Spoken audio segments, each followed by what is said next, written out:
What screams I'm upper class? I work in a private school with international boarding students. At the end of each school year, students leave behind computers, gaming systems, Apple Watches, designer clothes, etc. They just leave it. Not at all wealthy, but I went to a private school. My teacher told me that this girl in another class came to do his exam in beach type clothing, flip-flops and everything. We lived almost 1,000 miles from the nearest beach. When she turned in the exam paper, my teacher joked, "Are you going to the beach?" She said, "Yes, I was with my family there. I took my dad's private jet to come, do your exam and head back." Similar situation when I found out that a friend of mine is very well off. When I told him I was going to take the train to visit family, he offered me a lift.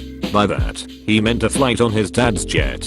After graduation, he thought he'd spend the summer in New York City, BC. His parents have an apartment there for when they are in town. It's a $6 million apartment that literally does not get used 90% of the time. That's a different level of wealth I cannot fathom.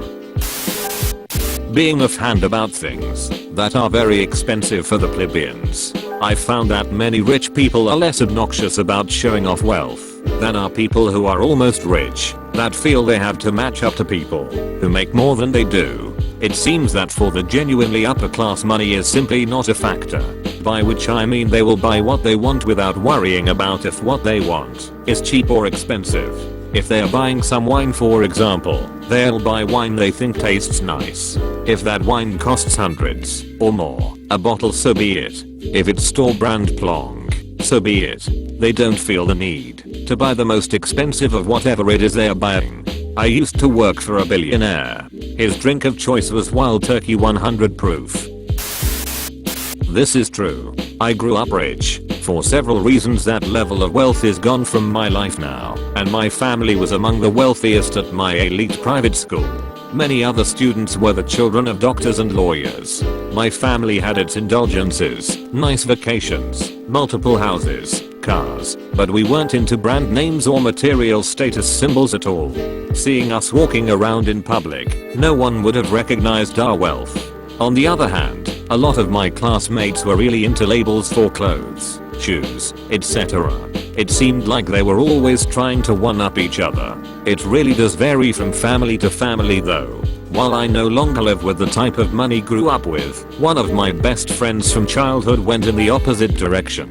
Her family was always decently well off, but now they're super rich. They love designers and labels and all that, and they show it off by posting photos of their new shoes and everything on Instagram. I find it tacky, but I also try to check myself to make sure I'm not just jealous that her fortune has skyrocketed while mine has declined.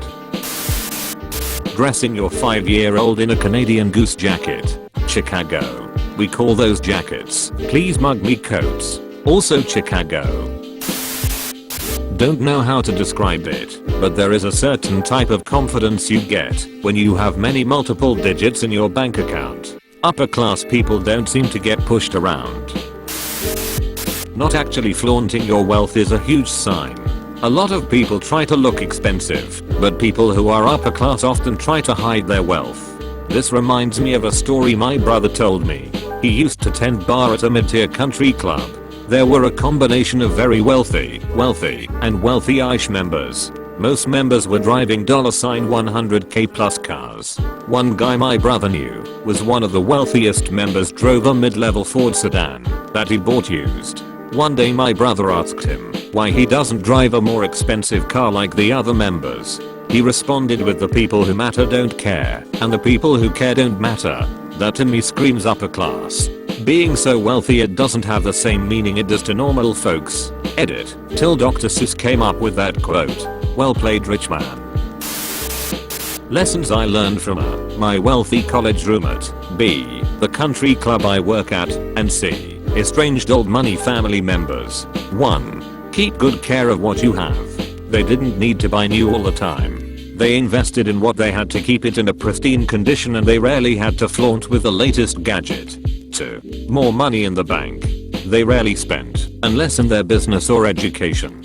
Most of their money was stowed away in an account, trust, or long-term project. Money makes more money. 3. If you have to tell people you're rich, you're doing too much. Money should speak for itself, but more so, a person's ethics should speak louder. These folks are always hustling and in a workaholic mindset. Very serious, very practical, and always looking 2 steps ahead. 4. Small but sincere company. They don't need a huge audience. Lots of these folks keep a quaint circle of trusted friends, and these relationships stretch for a long time. Neighbors of 20 years, golfing partner for 10, kids growing up together, etch. 5. A larger price tag doesn't mean it's better. Some of the stuff they had on them was dollar store quality, but they like bargains and not having addition waste. I come from a rather wealthy family, and I've noticed a pattern. They never say they're rich. They always say the exact same phrase, "We live comfortably," every time. Wearing tailor-fitted custom clothes. True wealth don't mess with labels and all the things lower class folks try to prove worth by wearing. Edit. Bespoke clothing was what I meant. Pre-coffee me forgot there was a word for what I was trying to describe. I just knew what it looks like and the type who wear it. Someone on Reddit once said, "Money talks, wealth whispers," and that really got to me. Using summer as a verb, especially with the prepositional phrase "in the Hamptons." Where do you summer? I'm in my 20s and have spent my entire life around upper class people. I'm quite rich myself, not at all due to anything of my doing, but entirely due to my parents starting and growing a business. I grew up in downtown Manhattan and went to a private school with some of the children of the richest people in the United States. Here's some perspective for what life is like for sons plus daughters of millionaires and billionaires. Firstly, it was normal, in high school at least, for nearly everyone to leave for exotic locales every school break, including 3-day weekends. I had a friend whose 7-year-old sister wanted to go to Disneyland, so her family flew her out to Paris Disneyland for just 2 days. They flew first class, of course. When they came back, his mom felt bad for leaving him behind, and the next weekend they booked a trip to Belize. In a week. This was extremely common. Students talked and gossiped about where in the Hamptons they would be summering. There was, unironically, an actual argument between people on what was better, summering in the Hamptons or summering on Nantucket. Second, access. Many of my classmates were children of movie stars and politicians, and thus nearly every day we would see stars dropping off their kids or coming to PTA meetings. It wasn't abnormal to be walking down a school hallway and see Vin Diesel talking to Michelle Williams. When prospective students toured the school, they brought their parents. There is nothing more surreal than being in a classroom learning Apuro and being interrupted by Matt Damon poking his head through the door. Of course, this also meant that infamous businessmen and politicians were also seen. Many of the architects of the 2008 financial crash gallivanted around, even though our student body was overtly liberal. A Supreme Court justice left DC and spoke at an event during the middle of the year for a high school. Lastly, extreme lifestyle. Everyone had a multi-million-dollar apartment, so parties looked less like typical high school romps and looked more like scenes out of The Wolf of Wall Street. One Halloween I was invited to a penthouse party in a $30 million apartment. There were at least 200 people there, all from the elite private schools of New York, all with connections to somebody, all with hundreds of dollars of cocaine on them. If a window pane was shattered, keep on partying, because someone would fix it tomorrow. Nobody I knew had to worry about a thing. Don't worry about your college. That was paid for decades ago. You want to go to an Ivy League? Let daddy make a few calls. Finances? PSSSHH. The trust fund will set you on the right path. Need a job? Another call and that's settled. Just relax, your life is already set up for you. When you use a mini trash bag instead of just a grocery bag for your little bathroom garbage can.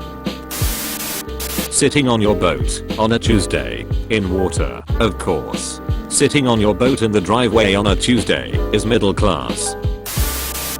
Pulling up perfectly beautiful $100,000 floors to put in different $100,000 floors. I worked for folks who did this.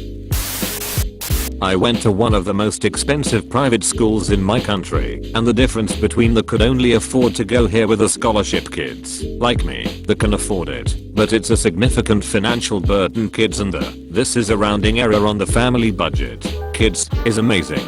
Generally it's actually those in the middle group that were the worst. Status conscious, materialistic, constantly trying to one-up each other.